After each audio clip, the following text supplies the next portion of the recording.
in the structure group. I don't know about Country Queen, though. According to Miwa, he said that was the letter he sent to Miwa, and I'm going to post the letter that Miwa claimed that he sent to Ayaminka. All right? On this one that happened with Ayaminka, I am with Miwa 100%. Okay? Because according to him, he said that was the stuff that he sent to Yinka. And when Azuko and Azuko, because I was the one that retrieved that letter. Because when the Wahala was going on, they came to me because I was the admin of the structure group. I went to the group. Hold on, please. Let me clear this part. You are going back. I'm responding to you. I'm responding. Please allow him. Okay, Allow him. let it go. Allow him. I'm giving light to what when I first started. Now and I'm trying to give light that I am. Allow him, please. Allow him, please. Say Joe. Let me, and I'm going to put. Please, man. We are saying if you allow him. Is this the subject matter now? Let's move on now. Exactly. Now this is not nice. But we'll go back to Frank. Eduro. So should I continue with the subject matter? You saying everyone does not understand. Go straight to the point. It is you that did not understand English. Because what I'm trying to say is that you were with Muiwa, you were with all of them, 2023, and you are referring us back to 2023. After what? You know that they are not doing the right thing. You know that they are not good people. And you are talking now that 2020 or 2020 this. When Mr. Andy, Crunchy Queen, and Fiamma came out to talk against them. Olagbori mo ro para fẹ́ sọ pa ẹ́. My friend, that's No. Hold on. Ẹ jẹ́ kí n sọ̀rọ̀ Perry. Rárá. Tí wọ́n bá ti mọ nǹkan tí wọ́n fẹ́ sọ, commute lórí ọ̀rọ̀ mi. Anybody má sọ̀rọ̀ sí. When you are talking that, okay, everyone, do you remember 2023? You remember all this since 2023. You know everything was not going on well since 2023. But you didn't came out to talk. You did not even talk a single word. Even when Mr. Andy Crunchy Queen, they came out to talk that, okay, the group is not functioning well. This is not doing that. You did not even talk. But now you want us to believe you that 2023, it has been wrong since 2023. Yet you don't want to see anything. What are we saying? You won't understand but understand the logic. All right, so can I respond to that, right? Perry and you keep saying that I should not digress. All of you did not stop us. So let me talk. Let me respond to that, okay? So that you won't say that it's Bossman that is digressing. Bossman, man, is it everything your wife saying at home you respond? Hold on. No. Let me respond to that. Let me respond to that. Now, when I was talking, I was giving references to what was said on Around Whisper platform.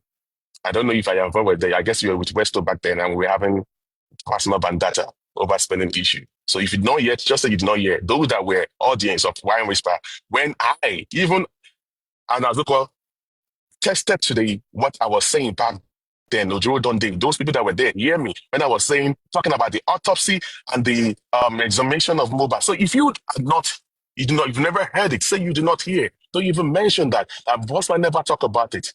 Okay? So don't talk about what you did not know. That's why I say that you continue to argue on things that you are not even sure of. And that's a very bad thing. You don't know about it. You're not a witness to that. What I just said now are witnesses to it. And Azuko is one of the frontliner. She said it on Arifa platform. So why are you saying I never said it? I don't know if Ran Whisper can even go back to the January whatever and go and bring out the video again. I was saying that for good 1 month. Good 1 month about the pathologies. Then you were talking about the structure group. Well, the structure group that you talked about, I do not know if Andy and Koshikun were angry about Miwa or whatever, because Miwa is the Maradona. Okay? Because when Andy was giving his submission, I wanted to correct something there that I even not find out until November last year that I found out why they scraped the two groups.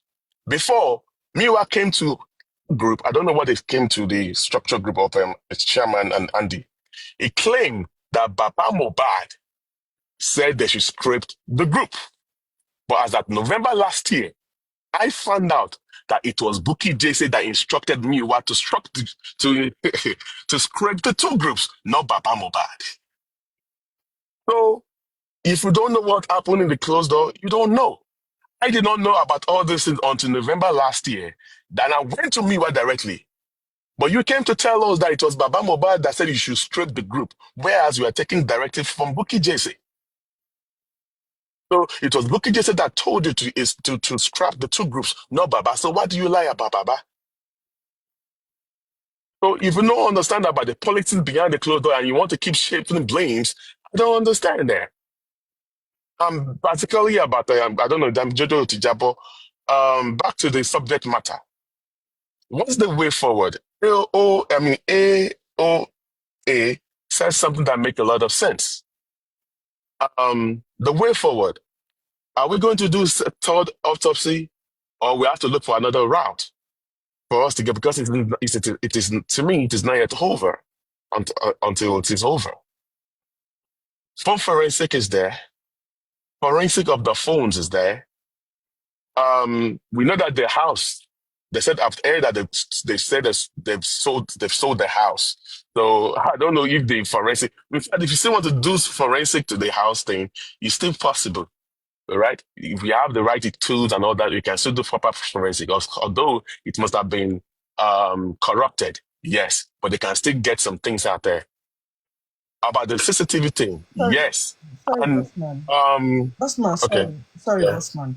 Sorry. The princess said, "Josiah mi city him at the best. Tabisola, Eya mi city him. And The princess don't worry." Sorry, hold on, Bossman, sorry. Now, panelists and commenters, I don't think we need to go back. We should be talking about what happened yesterday. Moving forward. So I am stating, We are going back now. I don't understand this. No, I am talking about. I am stating on the subject matter, and I'm talking about the next action. That's what I'm talking about right now. So now the CCTV thing, the phone forensic is another thing that we can hold on to get the fact right. And again, of course, the police prepare the new investigation and all stuff like that. So it is not yet over. And we get into Berekete. Please. When I guess somebody said Berekete has left. Somebody said Berekete has left Justice for MOHBAD. According to what I know, according to my own understanding, like I said, don't quote me anywhere, and I stand to be corrected. I tried to call Berekete, is it last week? I called his PA. We talked, but it wasn't sounding good. But according to what I know about Berekete has not yet, he did not answer the case, according to my own understanding. He did not answer the case. One thing I know is that Berekete, he was not just happy because he said that he wanted to take care of all the expenses of whatever we need for the autopsy and all that. He was not happy about the GoFundMe, all right? And as at November last year, he said that he was going to pay for the autopsy. And at that time, I was talking to Mr. Miwa that people were asking that they want two different autopsy. They want Berekete, that they do not trust Berekete. They want Berekete to do his own autopsy separately, the family to do theirs separately. And I stand to be corrected. Don't quote me anywhere. I stand to be corrected. When I was discussing with Miwa, Mr. Miwa, he said that Berekete told them, like I said, I stand to be corrected, that, or maybe allegedly, that Berekete said they should go ahead with the autopsy, that it was going to give them the money back. Are you hearing me? And let me repeat that again. That Berekete said they should go ahead with the autopsy. And according to what I understand from you are that Berekete was going to pay them the money that they used for the autopsy. All right? But he has not yet paid. When they started collecting money, when they were...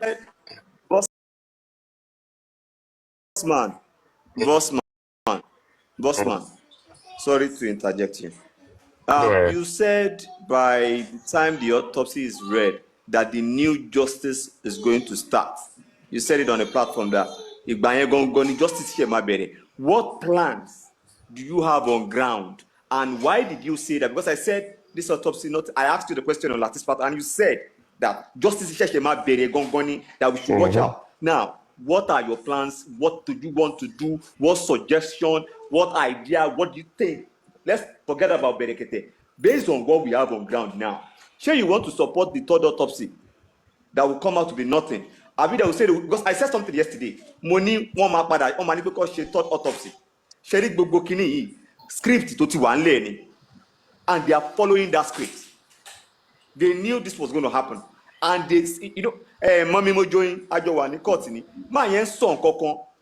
Only nkan tó yẹ kó wọ́n ṣe. There was one that, but it's very very expensive. Nkan tó sọ ni only that one is very very expensive, yeah. Very very expensive. Ṣé 200 million ló ń ṣe yẹn ni. Ìyẹn ló dì mú. And I said it yesterday. Ó máa ní pé ìyẹn gangan. Ìyẹn máa fún wọn ní 50%, 60% chances of what by MOHBAD. And people will follow them. Yeah. What's the back in Bluetooth motor there? Right. That people, do you understand? So my question to you, Bossman, because you said Justice Sheshema Bereni, you were saying it. Now, give me a plan. What do you have to do? What are your plans? Or give us a way out to justice from MOHBAD. Well, me, the way I operate my own thing is totally different from yours. Okay, there are some things that I cannot say on social media. Okay, and I'll give you that answer here. Sorry. All right. So I cannot answer that question. I'm bleeding the feet about that. So now what I'm trying to say in essence is this. I am with that question, yes, Justice Sheshema Bereni, okay? But there are some things I cannot say. Yes, thank you. I cannot answer that question there. But what I'm trying to say in essence is that the pathologist to Ologba, the money that he collected, according to what I know, he said that we are going to get result, and the total result is actually going to be different from this. We do not pay him for this inconclusive result because he knew that the government gave us inconclusive. And you charge us that kind of amount, 70 million, or we can just say 30 million. So whatever you think that you guys use the money to do, we did not pay you because according to what I heard, you charged a lot of money. 70 million is a whole lot of money to come and give us inconclusive results. We did not pay you for that. And we want to know where they did the results, the hospital, the lab that they used, because they said that some are saying that they took it out of the country, and some are saying that no, it was done in Nigeria. I think we need to know where they did that stuff from. Lastly, before I hear the mic, home forensic and the CCTV is another chance, and we shouldn't lose hope on that. And Sammy Jojo, that question you asked me, I think we cannot. I don't want to talk about it here. We can talk about it behind, or not on this platform. I'm not on this TikTok thing. Thank you very much. That's what I have to say. Yeah, Bossman, thank you. Sammy Jojo, Monjola, please, I want to ask you a question. I think you guys were there yesterday. When the pathologist was introducing himself, where was the test carried out? I think that should be part of what he should have said. Because I think we heard is from Lasu, if I'm not mistaken. Perry, okay, pathologist is an aggressive friend from OAU. Okay. You are not interested in any plan again. Bossman, you ought to have said this all this while. All what I'm saying now you are doing is damage control. That is what I'm saying. That is what I'm saying. You knew all this while. Now you are telling us it's not over until it is over. ṣó nígbà tó máa Bẹ́ẹ̀ni. ó nígbà tó máa di gbogbo ilé ayé wa Bẹ́ẹ̀ni. Ọlọ́run bá ti gbogbo yín jẹ́ ni Ọlọ́run bá ti gbogbo yín jẹ́ ni. Thank you for the comment. Ọlọ́run bá ti gbogbo yín jẹ́ gbogbo yín tó sọ pé you are working underground yẹn Ọlọ́run bá gbogbo ti yín jẹ́ ni. We are not interested anymore. Jọ̀ọ́ jẹ́ kí n jẹ́ sọ. Ah, need any plan mọ́. Àyànfẹ́ dúró, àṣìṣe àṣàbí ẹ dúró ẹjọ́ ẹ má bínú. Say no to go fund me. Ẹ wo, mo fẹ́ bẹ̀ gbogbo yín torí Ọlọ́run. Mo fẹ́ bẹ̀ gbogbo yín. Any platform tẹ́ bá ti rí Bossman, ẹ máa lè dànù. Ó jẹ́ orí ọ̀fẹ́ pé àwọn èèyàn kan, ó yẹ wà láwọn tó yẹ kán máa lè kópa kán máa sípè fún for now. But tó pa àwọn èèyàn wò pé wọ́n fọ́ fojú fún ẹ̀dá pé tó pé wọ́n á sọ àwọn kan. You cannot cry when your head is cut off. Everything is cut off already. You now come and go be a nice person, new person. You know, what to bring people back to 1973, 1982. I'm a bring story back. So I will say, go and study history or go to university, go and start teaching people history there. You keep repeating the same thing. All what you are doing is just you are looking for soft landing.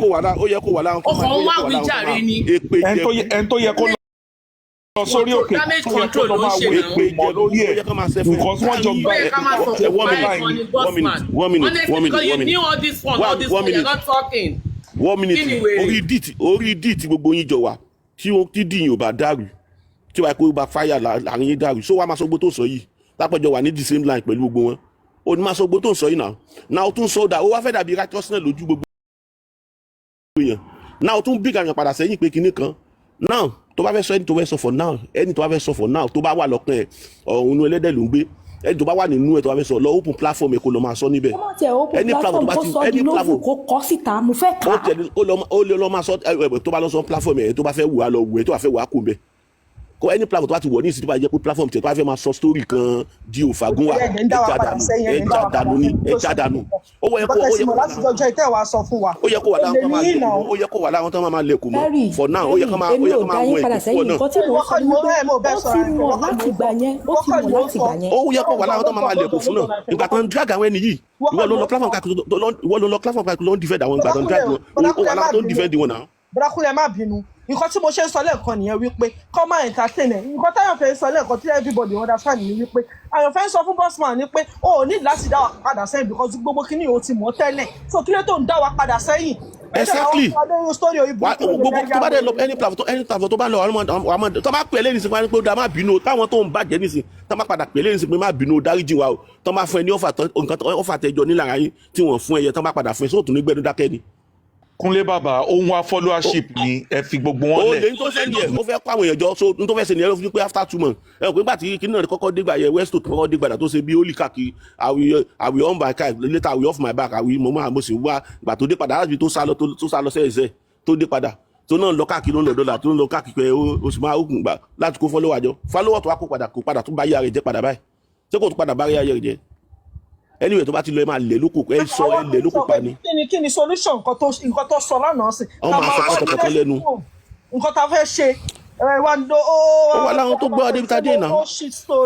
see I'm going to say this mi ò ní kẹ́ máa contribute torí family yín ló lówó yín olóògùnkù yín most of you ebi ń pa family yín lé àwọn tí ìyà ń jẹ tẹrí lórí TikTok ẹ̀ ní fún wọn alọ́ba tó ti jẹun tó ti yó anybody tó bá tún sọ pé òun jà justice tó dáwó síbi kọ̀ọ̀kan mo lè ní kẹrin lọ́kẹ́ má dé mọ́ o at this point ẹ lè rìn lọ́kẹ́ má dé mọ́. Bossman lọ́jọ́ kò jẹ́ ẹjọ́ má bínú Kúnlé bàbá please lọ́jọ́ kò jẹ́ for now. Kúnlé bàbá please ẹ mọ nǹkan tó dùn mí jù àyè ẹ mọ nǹkan tó dùn mí jù tó ń dùn mí dénú egungun nísìn £1,002 £1,002 £200 tó yẹ kí n fábúrò mi fún final year kí ni ẹ ń gbé mi lára ń gbà yẹn mo dà sínú GoFundMe. Prince dàbò olówó. àṣàwọn olè la kówó fún àwọn wọn fowó wá ṣe studio wọn fowó wá ra mọ́tò wọn fowó wá kọ́lé. ẹ bá mi já sílẹ̀ náà Prince ẹjọ́ sọ tẹnu wọn. ó ká mi lára bí. ẹ bá mi já Prince sílẹ̀ náà stop it. ẹni tó bá ẹ bá mi já prince sílẹ̀. wá ṣe wá já mi bọ́. nínú justice yìí èmi àti Mọ́láìtàn látọrọ bára jù lórí justice. Ìkọ́ tẹ́ sọ yẹn kọ́ fún yín lẹ́gbàá ni. no mo ti sọ fábúrò mi bọ́. Olúwọlé wá fún mi wá ní pé kí n má kanra kí n má bàbá Mohbad ṣe pé olórí burúkú ni bossman ni. ẹ dúró Sami Jojo kò rí bẹ́ẹ̀ ń gbà yẹn ẹ mọ̀ pé kíní yẹn ń gbóná ń gbà yẹn. màá nù ẹ o. ara wa ń gbóná ń gbà yẹn. ẹ káàárọ̀ ẹ jọ̀ọ́ fún mi ní 2 minutes ẹ jọ̀ọ́. wọ́n ṣe rí nìyẹn. Prince Adeniyi, thank you so much. ẹ jọ̀ọ́ ẹ mọ̀ sọ̀rọ̀. mi ti give submission mi mo kàn sọ̀rọ̀ yẹn náà ni o. onílé lẹ́yìn náà ẹ ṣáà. èmi ò pẹ́ lórí ètò yìí nípa ọ̀bẹ chip 1 or 2 ní ẹ má bínú ẹ jọ̀ọ́. Okay. ṣẹ́ẹ́dì mo fẹ́ bẹ̀ yín ni. It's like the person that spoke earlier. Mi mọ̀ bí babaláwo ni wọ́n or wòlíì ni wọ́n. Everything in my head. Òun náà ti sọ yẹn. Ẹ má jà, ẹ má fún yín stress. Anywhere you see bossman, either your platform and he's trying to come up. I don't mean no disrespect, bossman, but ẹ jọ̀ọ́ ẹ má gbé sókè mọ́. If there's anything he wants to say, let him go open his platform and say it. Sami Jojo, you said there's a script. I can tell you now that Bossman too is part of the script. Because Bossman used to be the defender of the universe. Bossman man sọ̀rọ̀ bẹ́ẹ̀ ni pé bí àwọn over anybody jàǹgbà ẹni tó bá ń defend àwọn people yìí. Mr. Muiwa is this. I know Mr. Muiwa. Baba Mohbad is this. Pẹ̀lú tension. Now, you are not coming out to be saying there is justice somewhere. We can do this. Talking about your rich bossman ni.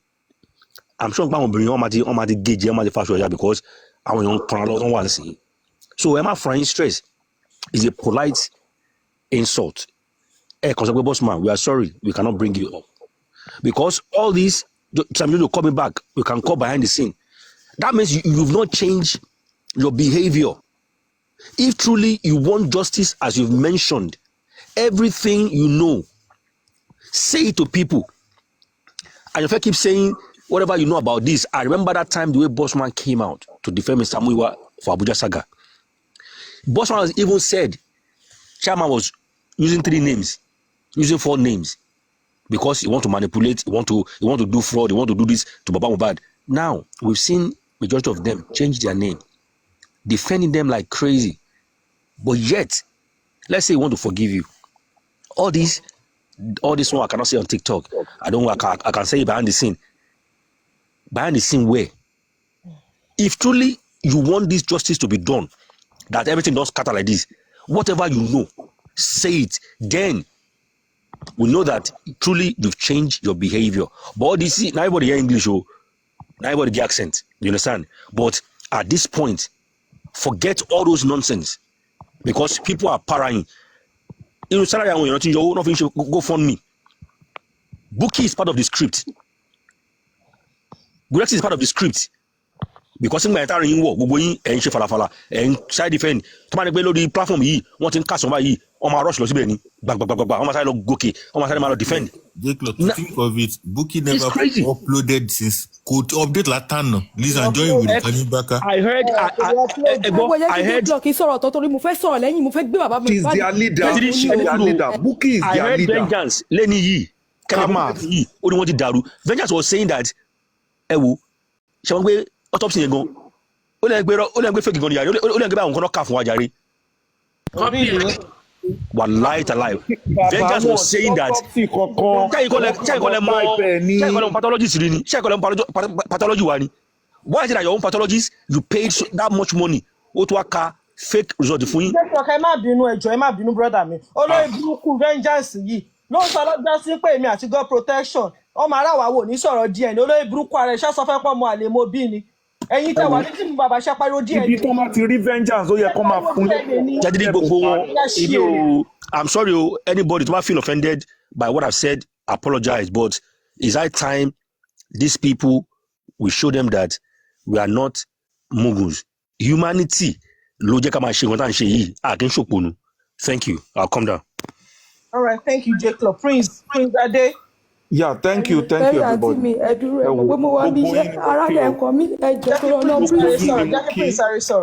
Gbogbo yín ni mo kí ló. Bàbá Mohbad ò ní pé lọ.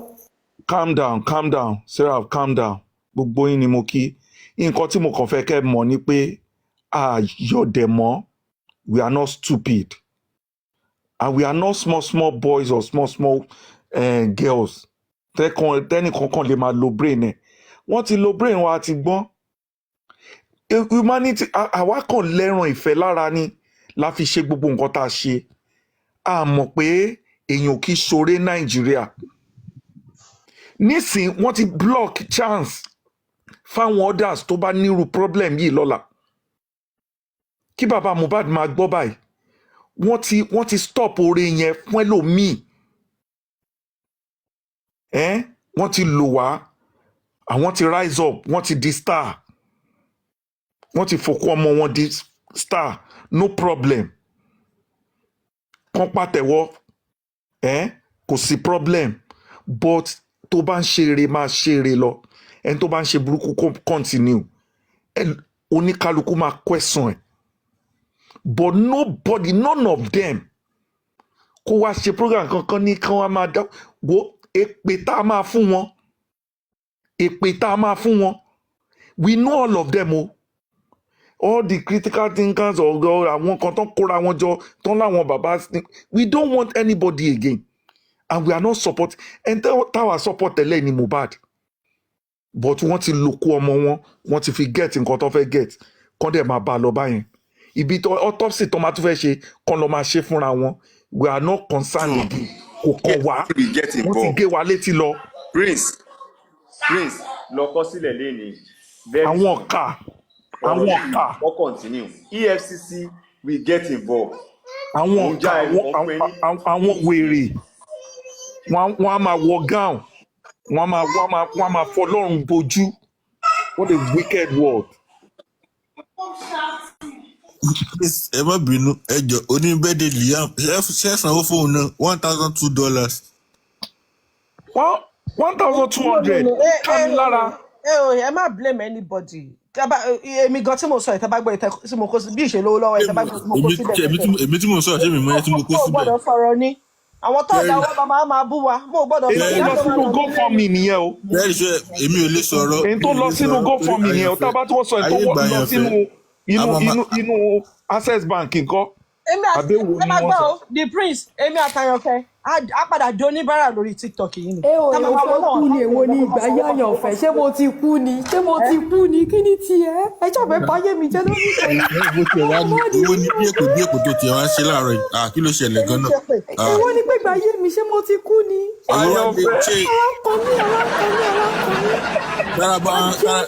Karaba kẹsẹ mi bá Mohbad dàbí mi.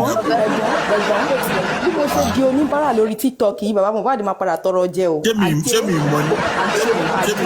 àjẹ láàrin èmi àti mọ́mi láìtọ̀ mi ìmọ̀ ẹni tó gbé ìgbà oníbàárà jù. láàrin èmi àti mọ́mi láìtọ̀ mi ìmọ̀ ẹni tó gbé bàbárà jù lórí justice yìí débi pé wọ́n padà fi bú mi wípé mo máa wọ díẹ̀ mọ́ àwọn èèyàn lọ bèrè owó bàbá Mohbad kọ́kọ́ jáde ó kọ́ sọ fún mi pé 16 million ló wà ní Access tèmi fúnra mi mọ iye tí àwọn èèyàn já sí ní Access tí wọ́n sẹ́ndì rìsíìtì sí mi bàbá Mohbad fẹ́ ṣọ́kú ni bàbá Mohbad sórí jẹ̀tẹ̀ wá sọ fún ẹ jẹ̀tẹ̀ wá rọra sọ fún ẹ. bọ̀ tó àṣírí tó bá mọ̀ àṣírí wèrè wo ẹ fi mí sínú ara ń kọ́ mi ara ń kọ́ mi dáwọ́ fún mi. Prince kò láṣìírí kankan lọ́wọ́ sórí àyànfẹ́ jẹ́ kí n sọ fún ẹ má bínú ẹ má bínú ẹjọ́ ẹ má bínú sórí mo padà sọ fún ẹ sórí tó bá yẹ pé mi ìjára mi gbà lẹ́yìn ẹ̀ sí bó ṣe máa kó mi sí tàbí ọmọjọ́ mẹ́jẹ lélẹ̀. ó pẹ́ ní sùúrù lọ́jọ́ náà lọ́hùn tó máa wọnú àkáǹtì onídìẹ̀mù máa lọ tọ owó sínú GoFundMe. thank you mọ̀mí lọ́rẹ́tà. wọ́n tún padà drag ẹ lórí ẹ̀ náà ni. ẹ má blame ẹ kó ṣe fọ́ọ̀tẹ̀ bó ṣe gbé kí ni. ìfẹ́ tó ní sí Mohbad ni ẹ rò pé bàbá ẹ̀ ló nífẹ̀ẹ́ sí ni Mohbad ni. ẹ jẹ́ kí n sọ̀rọ̀ mo mọ̀ nǹkan tí mò ń sọ nígbà tí wọ́n gbé picture ẹ̀ bọ́ta tó ń drag ẹ̀ èèyàn mélòó ló lọ́bẹ̀ ló lọ defend ẹ̀ ẹ jọ mo mọ̀ nǹkan tí mò ń sọ ẹ jẹ́ kí n scold ẹ̀. èmi dáwà gbé bíṣọ ẹ bẹ́ẹ̀ gbé pàgọ́. tí bá ń ba yín lórí WhatsApp ó máa ṣe ẹnu fèrèfèrè ibi tágbára mi ti ka lélẹ̀ bọ́ Ọlọ́run tètè ṣe pé mo padà jára mi lẹ́yìn ẹ̀ tó kó bí síta bí ọmọ ọjọ́ mẹ́jọ ó ṣe rí tó bá wá next life tó bá tún ní justice kó tún máa lọ gbowó fún àwọn èèyàn wá drag ẹbí táyà mọ́ torí ẹ̀ tí. kò ní dá fẹ́ni tó bá padà kú tí mo fẹ́ wá justice fún kò ní dá fẹ́ni náà torí kí ni ẹ wo ẹ mọ nǹkan tó bí mi inú jù Perry lásán 700 mo send ìgbà yẹn ni mo jẹ́ manager Perry, manager tí mi ìgbà salary tí mò ń gbowó lọ́wọ́ sínú àkáǹtì mi. Bàbá Mohbad tálàrọ̀ bá ní kó da alọ́sàn ò ní jẹ́ kó da fún yín fún wípé ẹ tẹ̀ kọ́kọ́ gbéra yín ga ẹ dúró ẹ jẹ́ kí n sọ ilé yìí o bọ́tẹ̀ máa padà drag mi ẹ jẹ́ kí n sọ. Ẹ jọ àwọn tí ò bá ti sọ̀rọ̀ ẹ jẹ́ káwọn náà lè máa sọ̀rọ̀ because owó mi máa expire ní 12 o'clock ní máa expire ló tẹ́ òyìn mo máa fi bílẹ̀ ní 12:30. ẹ jẹ́ kí n sọ̀rọ̀ kí n sọ kalẹ̀ ẹ má bínú mọ́ mi ẹ mọ̀ nǹkan tó ṣẹlẹ̀ ṣẹ́rí ìjọ àkọ́kọ́ tí mo sọ fún wọn pé bàbá Mohbad kì í ṣe wòlíì pakọrin ni wọ́n ń mú mi sẹ́nu wọ́n bẹ̀rẹ̀ sí ní fà mí mi sọ̀rọ̀ o ṣùgbọ́n lélẹ̀ tí mo fẹ́ sọ yìí mo ti sọ ẹ bá máa ké kú ni bàbá Mohbad fún wípé àwọn èèyàn tó kọ́kọ́ place ẹ lórí àwọn èèyàn wípé ìwọ o wọn ò gbúdọ̀ sọ̀rọ̀ sí ẹ yọ àwọn tó ṣe kìnnìkan wọ́n wá ń fi ẹ́ wí Ọlọ́run tó yẹ pé wọn ò lè bá wí bàbá Mohbad Ọlọ́run á gé ẹ kúrò lórí ilẹ̀ ni àti wà àtàwọn ẹbí ẹ wọ́n máa gé yín kúrò lórí ilẹ̀ ni Fáráò ṣe ju tiẹ̀ lọ tí ọkàn ẹ sé tí ò jẹ́ káwọn ọmọ Ísírẹ́lì lọ ìwọ fúnra rẹ ọkàn tó sé yìí tó fi ń ṣorí burúkú lórí TikTok tí wọ́n rẹ ní sọ fún ẹ yìí wọ́n máa gé ẹ kúrò ní èyí tí àti the princess sọ wípé àwọn fẹ́ wọ ọjọ́ ogbó bàbá Mohbad ta ló sọ fún yín pé bàbá Mohbad fẹ́ dàgbà débi tó ti fẹ́ lọ́jọ́ ogbó ta ló sọ fún yín pé ẹ má jẹ̀bi ọlọ́ọ̀lọ́ ta ló sọ fún yín pé bàbá Mohbad fẹ́ dàgbà bàbá Mohbad orí ẹ̀ níbi Mohbad ti máa bẹ̀rẹ̀ Ayọ̀fẹ́ má ṣe pé ìjọ torí Ọlọ́run Ayọ̀fẹ́ please aṣẹ́lélẹ̀ mi ṣe pé jọ Ayọ̀fẹ́ let's leave him to God Ayọ̀fẹ́ mo fi Kristi bẹ́ẹ̀ jọ ó ti dá bẹ́ẹ̀ ó ti dá Ayọ̀fẹ́ let's leave him to God. Don't do that it's okay. Jọ let's jáfìyẹn lẹ̀ jọ. wàá họ Adéègùn ṣàrà fún wọn sílẹ̀ èpè tí ìyá mọ́mí Poor Grace nínú ọ̀rọ̀ yín tẹ̀sán ní pé tẹ̀ṣẹ́ fún gbogbo àtàwọn justice tẹ̀ṣẹ́ fún wa kò ń ṣe ìpín tiwa o mọ́mí Rich Grace àbí kí ló ń pè kò ń ṣe ìpín ti gbogbo àtàwọn true justice títí yín ló máa jẹ́ lágbára ọ̀nà kò sẹ́ni tó máa fojú fún ọmọ nínú. ẹ má má dá gbà ya nuisance yẹn lọ nuisance mà ní ẹ má má dá lóhùn tẹ bá wé ṣe kọ́ọ̀tù láti ọkọ̀ wẹ́ fún òkú yín lẹ̀ sílé ẹ̀ ń tẹ̀ lọ́pọ̀lọpọ̀. ìyàwó ilé ẹnìkan lẹ́wọ́ ń ṣe dáadáa kọ́ lè lọ ẹ mọ́ tó bá jẹ́ Tinubu lẹ̀ mọ̀ ńkọ́ àwọn good radiance to bad rubbish ẹ wo ọ̀rọ̀ ń bọ̀ mo fẹ́ jẹ́ pé mo ti lọ kọ́ọ̀tù mi ìbẹ̀ kan fi mí dára tó wù wọn ẹ jẹ́ kí n máa ra pẹ́ ọ̀rọ̀ sọ àwọn good radiance to bad rubbish ṣe yánnayànna ìyàwó ilé ẹnìkan so o ti mọ bàbá Mohbad sí o ti mọ frame owner ṣíọ ibi tá a ra jókòó sí lánàá èmi ni mólì no one knows tomorrow àti ní òjókòó tiwa ta ló jókòó tiwa yan amẹ́rin la ṣáà jókòó ibi tá a jókòó sí yẹn bẹ́ẹ̀ lójú bàbá wọn ò kúrò lọ́dọ̀ wa ń bẹ̀. mo rí wo live sí ìyá Poor Grace kọ́kọ́ ṣe ó ní kò sẹ́ni tó lè wá nu wọn gbogbo wọn sá fọ́lọ́pàá nǹkan tó sọ nìyẹn mo wá wọn pé ṣé mo mú ìjọ lóòlọ ni kò pẹ́ mo kàn rí náà mo lè ní mo wá wọn pé mo ní ẹwọ́ ẹni tó sọ pé wọ́n sá fọ́lọ́pàá based on what ṣá ọlọ́pàá Mohbad ni. sálọ́pàá fún yes ma sá fọ́lọ́pàá fún kí ni ẹ mọ̀ pé gbogbo ìyàlẹ́ wọn ń gbà yẹn náà nìyẹn wọ́n ń ṣe yánnayànna wọ́n ti bìlí pé wọ́n rò pé báwọn bá ṣe mi ò ní yọjú mọ́mí mò ń jọlá tówó tẹ́ ẹ̀yin bá díhùn bẹ́ẹ̀ yẹn tẹ́ ẹ̀ tí fẹ́ lọlé máa sanwó extra day fún yín ẹ dúró síbẹ̀ ayé bàbá Mohbad fẹ́ bàjẹ́ ọ̀dọ́. ẹ jẹ́ ká sáré contribute kí mọ́mí mò ń jọlá tó tẹ̀síwájú. Okay, I want to celebrate the grace of God upon all of you. You have contributed well. And most especially, iṣẹ́ tí Sami Jojo ti ṣe kò ṣiṣẹ́ kékeré. And at the same time, mọ́mí mò ń jọlá náà wọ́n wà ní Kòròdú ti náà láti àná. Nítorí justice, níṣẹ́ lásán. For all of you that have contributed, I heard from Prince, Seraphine, and other people. Ẹ jọ̀ọ́, ẹ má rò pé ẹ ti ṣe lásán. Èrè wà fún gbogbo ẹ̀ because ó tọ́nu lẹ fi ṣe. So ẹ má jẹ́ kí n jírí yẹn kó affect yín. If we don't continue to fight for justice in Nigeria, then future Nigeria will declare. So ẹ ṣe lásán. Now, ṣẹ́rí nǹkan tó ṣẹlẹ̀. Okay. Nǹkan tó ṣẹlẹ̀ pẹ̀lú justice yìí ni pé people have been captured with emotion. Emotion dẹ̀ ní ó ní agbára gan ìgbà míì kò kí ń jẹ́ kéèyàn think beyond the box. Kò sí nǹkan tẹ́ fẹ́ sọ fún ẹlòmíì nínú àwọn tó ń sọ pé èèyàn báyìí mò ń support. Kò ń ṣe pé gbogbo ẹlòmíì tó ń support àwọn kan yẹn kò ń ṣe pé wọ́n rówó ń bẹ̀. It might be because of the level of their IQ, the way they process information, sentiments, and other things. Oh, sir. But Sherry, justice yìí. Mr. All of One, Mr. All of One, ẹ jọ̀ọ́ ẹ dúró ẹ má bínú ẹ jọ̀ọ́ gbogbo lé tó bá jẹ́ pé a fẹ́ contribute fún Mọ́njọ́lá ni ẹ jẹ́ ká sáré ṣe ń sìn because time ti lọ. This is 11:56. Tó bá fẹ́ dúró lóòótọ́ yẹn kó dúró or tó bá fẹ́ lọ lé but ká fi appreciate her for job well done for what she has. Ẹ jẹ́ kán paste kìíní yẹn sìn. Àyànfẹ́ tún lólógún lówó kí lè ṣe rí. Mọ́mí ẹ post ẹ mọ̀ pé mi nílé paste ẹ̀yin. Ẹ ṣàdúrà máa paste. Ẹ má wọlé èmi máa sẹ́ndì owó ti tèmi. Okay ma. A máa paste ẹ̀ sister Àṣàbẹ́yẹ paste ẹ̀ thank you. Ọ̀rẹ́ mi ká jẹ́ kẹ́ni tó sọ̀rọ̀ mọ́ ìjọ. Yeah, All of One continue. Okay, now Sherry, ìbẹ̀rẹ̀ ni justice yìí ti wọ́. Kò dẹ̀ sí bí a ṣe máa gba justice tá ní padà sí bẹ̀rẹ̀. Àwọn tó lead the team yìí wọ́n ti corrupt láti bẹ̀rẹ̀. Kò dẹ̀ sí bẹ́ẹ̀ ṣe máa ní corruption tí fair justice máa wà or true justice. Irú justice tẹ́ máa rí, it will be selective justice, false justice or no justice. For example, Wumi kò fẹ́ justice.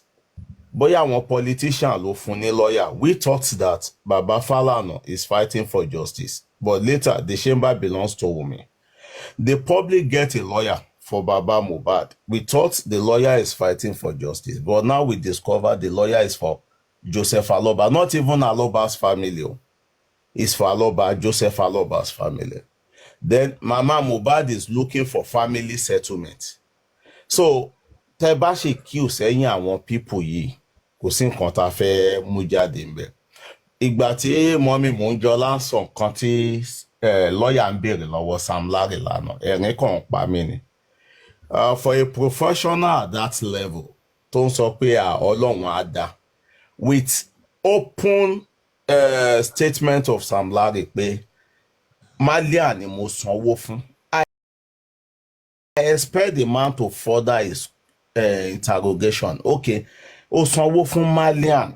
Kí wá ló kan MOHBAD níbẹ̀? Kí ló dé tó ṣe sùn Malian tó fi lọ́nà lọ́ọ̀yà wa ń sọ pé Ọlọ́run ló máa dá? Irú ọ̀rọ̀ wo nìyẹn? Now, ṣé ẹ jẹ́ ká sọ tòótọ́ fúnra wa. Evidence tó clear nsìn tí driver ti sọ àti evidence tó clear tí doctor ti sọ. Tẹ́ bá ṣì tó tẹ̀lé ayé tẹ legal team yìí àwọn náà tún máa bà evidence yẹn jẹ́. Bó ṣe kọ́kọ́ bà evidence àkọ́kọ́ jẹ́ kí n sọ fún yín. Kí ọlọ́pàá ìgbà tán lọ kán tó di pé ìgbà tán lọ wú body MOHBAD wọn ò ní choice. They have to take the picture and they have to submit the picture to their own department, and the family member must have the copy of that picture, because tó bá di ọjọ́ iwájú family wọ́n lè sue police pé ìgbà tẹ́ gbé body yẹn kúrò ńbẹ̀ apá wà ńbẹ̀, ìgbà tá fẹ́ ṣe autopsy àrà pamọ́. Àwọn pictures tó ń submit fún family òun ní Sashitu tó máa fi check nǹkan tí pathology government ń sọ. Okay, we want to compare what you said with what we saw from the photo. That is the physical, body mapping and everything. Títí di èní, kò sẹ́ni tó mọ ibi tí photo wà. Kò sẹ́ni tó lè sọ nípa yẹn. Ibi tí ẹ̀jẹ̀ dẹ̀ gbà wá, ibẹ̀ ni MOHBAD gbà kú. Ìgbà tán ti kọ́kọ́ ba ìyẹn jẹ́, wọ́n ta narrative nọ́ọ̀sì fún yín. Wọ́n ta narrative wọn fún lábẹ́rẹ́. Wọ́n sọ̀rọ̀ nípa ibi tẹ́jẹ̀ ti wá. Bàbá MOHBAD rí ẹ̀jẹ̀. Fọláṣadé confirm ẹ̀jẹ̀. Even without anything. Tó bá fẹ́ sọ̀rọ̀ lórí ẹ̀. Sashitu tó bá present ẹ̀jẹ̀ yẹn. A sọ fún adájọ́ pé òun bàbá MOHBAD náà ní witness. Wọ́n á gbé Fọláṣadé wá. Fọláṣadé asọ̀rọ̀ ẹ̀jẹ̀ tó rí bàbá Mohbad asọ̀rọ̀ ẹ̀jẹ̀ tó rí because nísìnyí kò sẹ́ni tó sọ̀rọ̀ nípa ẹ̀jẹ̀ yẹn mọ́ ọlọ́pàá fúnra wọn dẹ̀ sọ pé he bled profusely ẹni tó wá kọ statement yẹn nígbà tó interrogate àwọn 15 or 24 ibi tí ọlọ́pàá ti gbọ́ pé he bled profusely they will invite the person láti wá back as an evidence to baba Mohbad pé tòótọ́ lẹ̀jẹ̀ wà bọ̀ nísìnyí wọn ò ní gbé ojú yín lọ síbi pé ẹ máa ti ronú ẹ̀jẹ̀ mọ́ ibi tó dẹ̀ ti lè rí sí CCTV àbí fídíò àwọn family yẹn ò ní jẹ́ kí yẹn jáde because the type of justice they are looking for is not the type of justice you are looking for.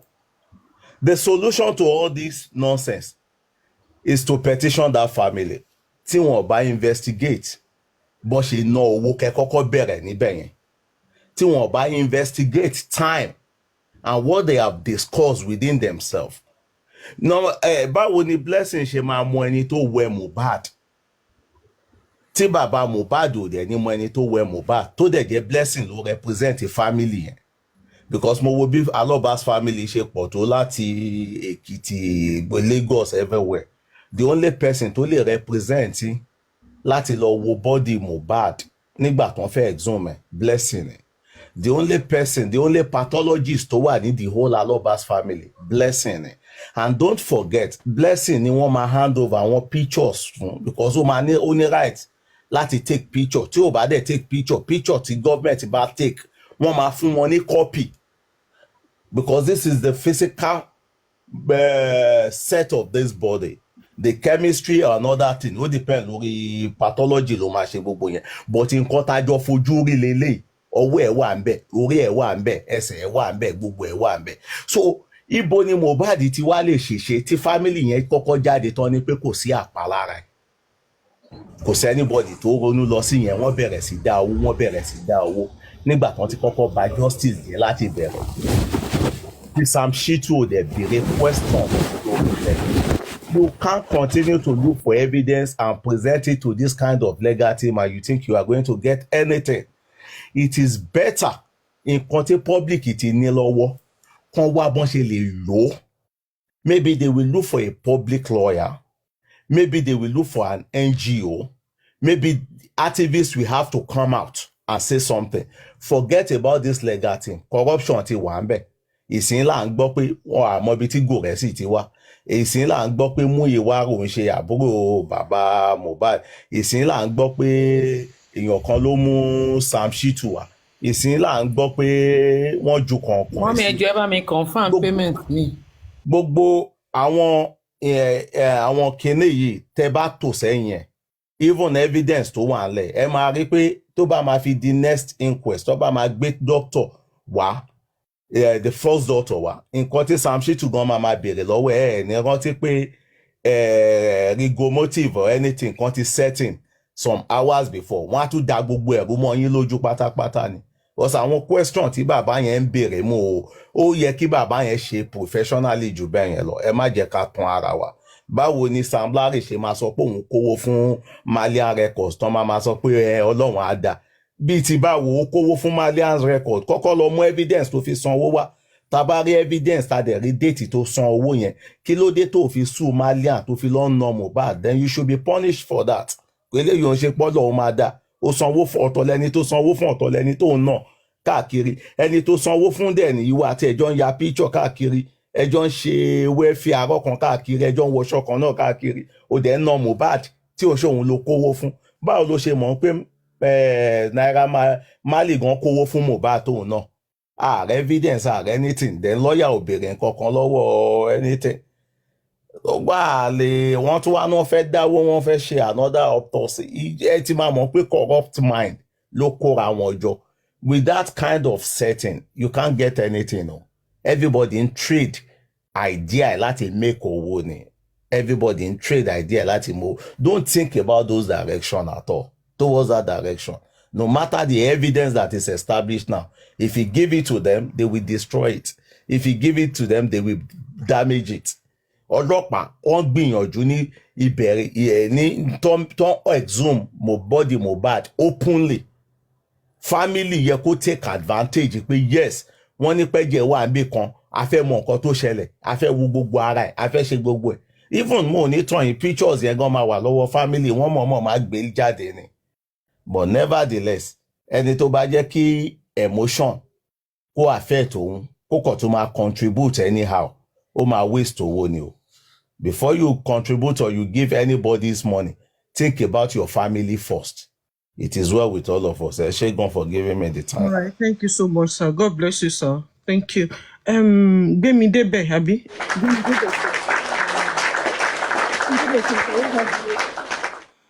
Gbemi Debe 10. Can we have you, please? Thank you. Good morning, everyone. Nǹkan tí mo fẹ́ sọ because the last time tí mo ti sọ̀rọ̀ lórí live yìí, àwọn kan ti wá fún mi gan and I don't give a fuck because pẹ̀lú gbogbo òṣìṣẹ́ tẹ̀ ń ṣe inú tí ẹ̀ ń bí mi seriously.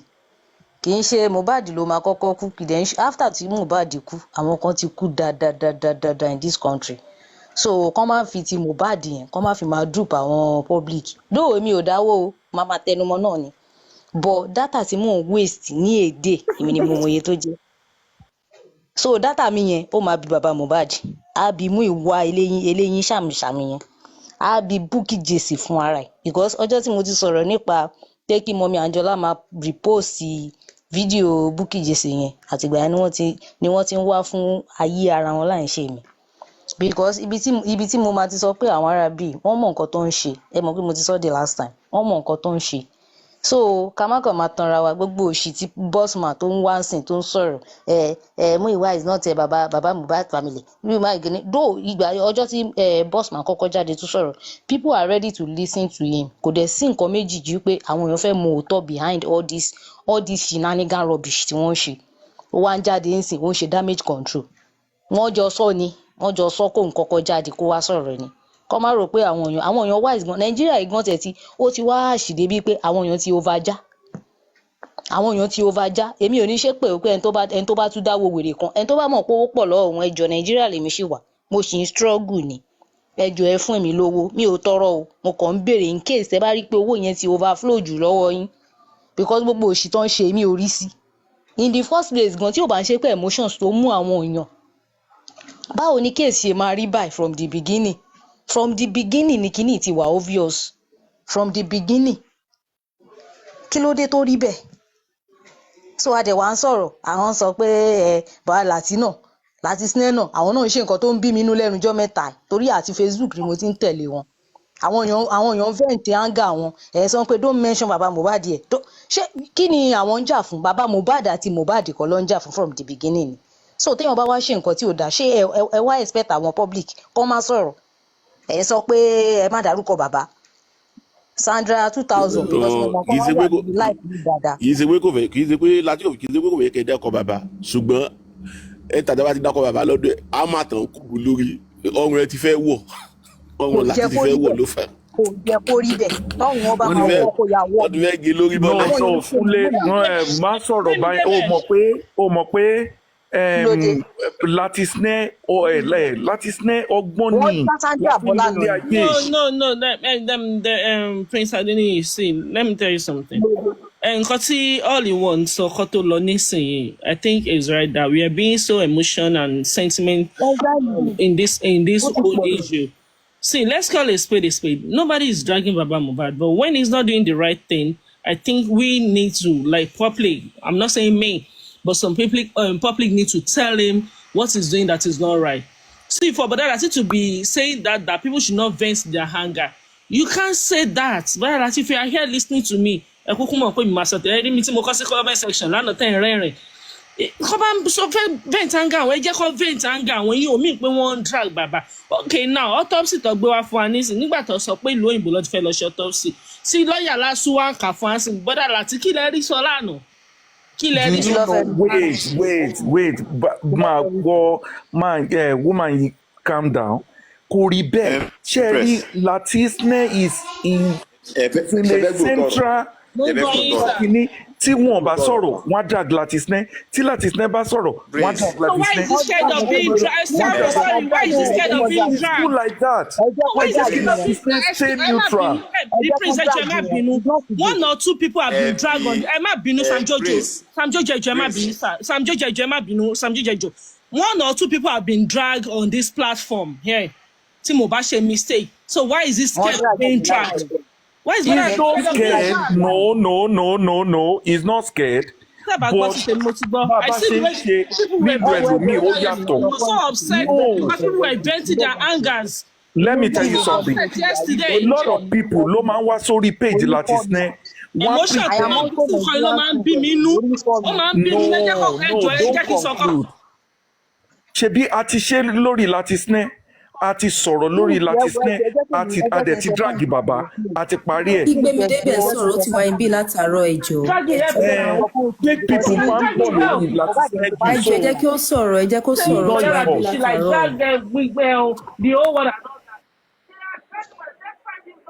So ìgbà tí mo fi sọ̀rọ̀ the last time. Perry ẹ jẹ́ kí Ìgbémidébẹ̀ sọ̀rọ̀. Ṣé ẹ rí pé mo change orúkọ mi ni? Wọ́n drag mi lẹ́yìn èmi mo mọ dragging táwọn èèyàn fún mi behind the scene. So mo wá ń sọ̀rọ̀ wọ́n sọ pé bọ̀dà kí ló kàn mí pẹ̀lú bọ̀dà láti ló ń ra dátà fún mi ní àbáwọn ló ń bọ̀ mí ni. So téèyàn bá ṣe nǹkan tí ò dáa ẹjọ́ ká sọ. Ẹ jọ kí ló tún kù tó fẹ́ ṣe fún ọkùnrin àti pẹ̀lú nǹkan tí Kàrímọ́ ti ṣe fún ọ yẹn kí ló wá yẹ kán bẹ̀rù fún. Mọ́mí Oṣọlá ẹ máa gbọ́ mà. Ẹ máa gbọ́ the prince ẹ máa gbọ́.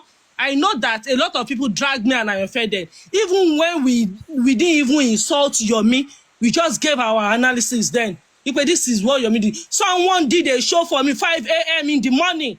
Even this same brother that did a show for me. I'm not referring to the back. So I passed him, but I'm just trying to cite an example here. So why is this scared of being dragged? They should drag you. They want to drag you. Let them drag you. Ṣé wọ́n ṣẹ̀ṣẹ̀ ń drag you lórí ẹbí kan ni? Wọ́n ṣẹ̀ṣẹ̀ ń drag you wọn ni. Wọ́n máa fẹ́ drag wọn kọ́ drag wọn náà. Wọ́n jẹ́ káwọn èèyàn bẹ̀rẹ̀. Olórí ẹbí should let everybody say whatever is in their mind. Come and stop àwọn èèyàn mọ́. You don't need to be stopping people for them. Olórí ẹbí dá wọn bọ̀ ni. Why? Ṣé nígbà tí wọ́n táwọn èèyàn contribute sí GoFundMe ṣé wọ́n já àwọn èèyàn bọ̀ ni? Ṣebí wọ́n allow wọn láti dáwọ́ sínú GoFundMe ni. So ìgbà tó ti wá rí báyìí wọ́n jẹ́ káwọn èèyàn sọ̀rọ̀. Gbémi, last 2 weeks tí Latisne allow people to say their mind, if you see the way other platforms were talking, olórí ẹbí ò kì í ṣe olórí ẹbí àjòjì nínú géèmù. Sister Ṣàbí, so what? We should allow people vent their anger the way they can.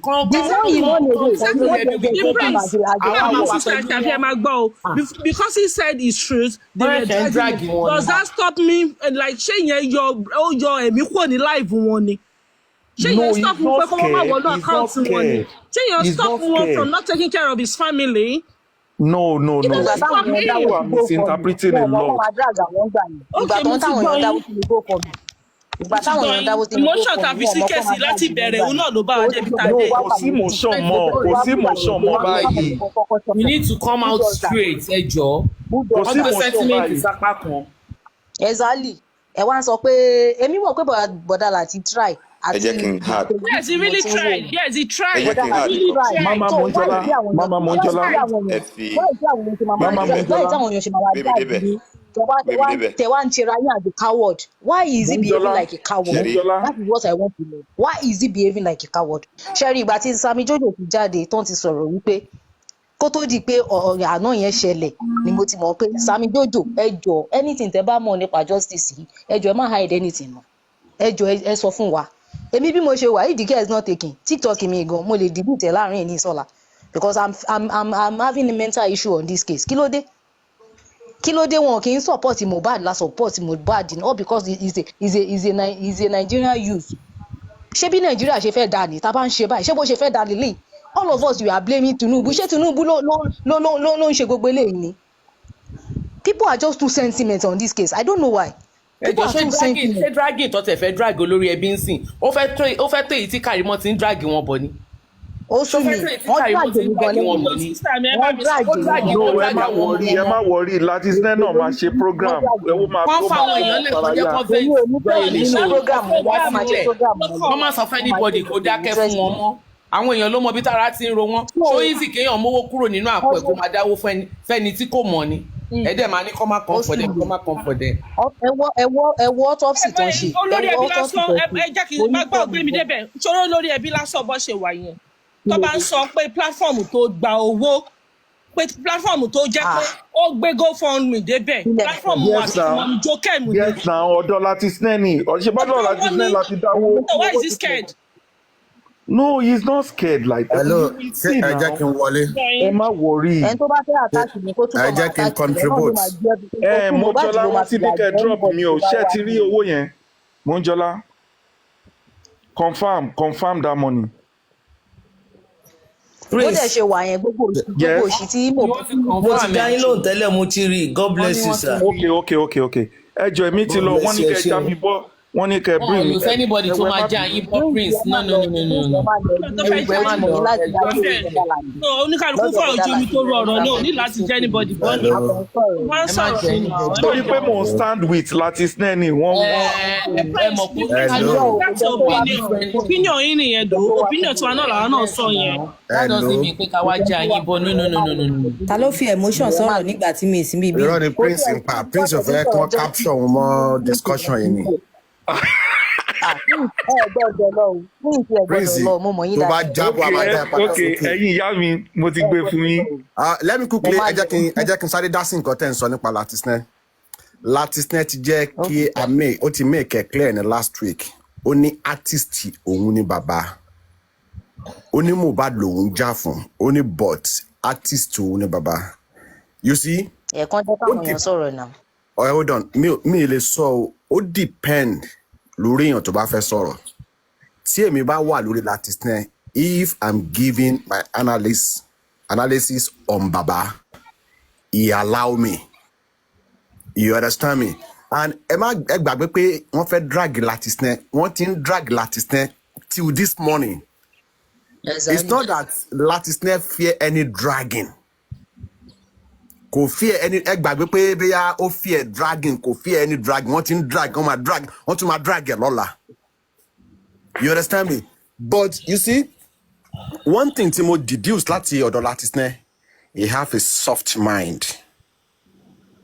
Soft mind. Báwo náà ṣe wá ń jẹ fracas? Hold on, please. Hold on. This justice for MOHBAD. You see, on this justice for MOHBAD, so far so good. Èmi ò mọ̀ Latisne tẹ́lẹ̀, orí justice for MOHBAD èmi mo ti mọ̀ Latisne.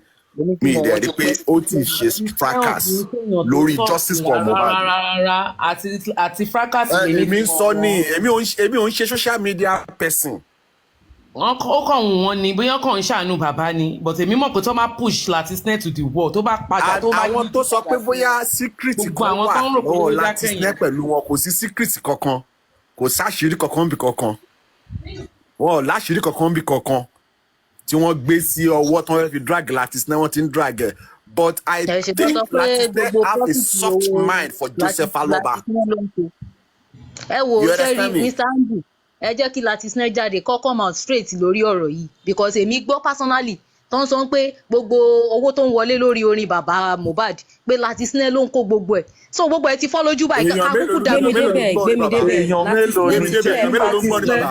ó ti clear Latisne ló fowó rẹ̀ ẹ dúró Prince ẹ dúró Àràbù ni wọ́n kàn gbọ́rọ̀ sọ ni. ẹ dúró náà Latisne ti clear party yẹn ẹ̀ẹ̀mejì ọ̀tọ̀ọ̀tọ̀ ló ti clear party yẹn wípé orin bàbá ò tà òun lọ fún Moshe Bọ́lá tán òun jẹ gbèsè bọ̀ láti bẹ̀ ni. owó ara ẹ̀ ló fi ṣe yes. tó ti yẹ yín Prince bọ̀dọ̀ máa pé kọ́ máa sọ̀rọ̀ ẹ má máa gé wa. má pààyàn ti ara ló wà mí bí ìjẹrora máa ṣe bí eléyìí. máa gbọ́ sọ́mọ́ pé mo sọ̀rọ̀ ipe èmi àti Bọ́dà Láti when we had a discussion Bọ́dà Láti said the same thing pé orin bàbá ò tà ipe bàbá lọ bá mánéjà àwọn ó lọ ń béèrè pé owó ṣé you understand èmi wọ́n béèrè lọ́wọ́ pé ipe ẹ̀yin náà fún ọ lówó náà wọ́n wá ní à ń pẹ́ ifá pé àwọn gan jẹ gbèsè ni ipe torí wà wọn làwọn fi bẹ̀rẹ̀ orin àwọn ipe mo ṣe Bọ́lá Tógo ọ̀ta téèpù mẹ́ta kásẹ̀tì mẹ́ta tó bá rántí pé mo sọ̀rọ̀ yìí fún ẹ rántí pé mo sọ̀rọ̀ yìí fún ẹ tí bá parọ́ kò já mi ṣáyọ̀ fi òsín bẹ̀ yìí. wọ́n ní mo ṣe Bọ́lá tó sọ wípé ẹ̀dúró wọ́n ní mo ṣe Bọ́lá tó sọ wípé last year lélẹ́yìí tó sọ fún mi ẹ̀dúró wọ́n ní mo ṣe Bọ́lá tó sọ wípé o fẹ́ lo frame Mohbad báwo ló ṣe máa ta. 3x4 ló fẹ́ lò olófo anybody tó bá drag Latisneh jẹ́ kó drag Latisneh ò bá sọ̀rọ̀ ẹ filẹ̀ tí ò bá ti lè sọ̀rọ̀. gbogbo yín ẹ ṣàfẹ́ la Latisneh lóhùn àbí Latisneh ò ní sọ̀rọ̀ ẹ má wọrí. kò kàn wá problem ti Latisneh one thing tẹ́ ẹ understand lele Latisneh own balance justice and I'm going to tell you the reason. nínú àwọn fans Latisneh tó ṣì ń contribute tó ṣì ń support justice for Mohbad. Some, they might not be majority. They belongs to Joseph Aloba. Majority belongs to MOHBAD. That is the reason why you are seeing Latisneh on balance here, left and right. Because of Latisneh. Kò lọ sósì. Ṣé understand? Nínú àwọn èèyàn wọ́n ń pè lórí green app tó jẹ́ èèyàn bàbá tó yẹ pé tán wá bẹ̀rẹ̀ sí ní dáwó lórí Latisneh wọ́n máa ń dá owó yìí. Latisneh on balance ẹ rí pé tó bá tó time kan tó bá fẹ́ fún Joseph Aloba ní criticism ó máa hàlá wọn. ọwọ́ àlá wa o. nǹkan tí mo fẹ́ jẹ́ kẹ́ ẹ understand nìyẹn. àmọ́ bá gbogbo wa ṣe sọ̀rọ̀ náà. irú ẹ bá lọ sórí platform mi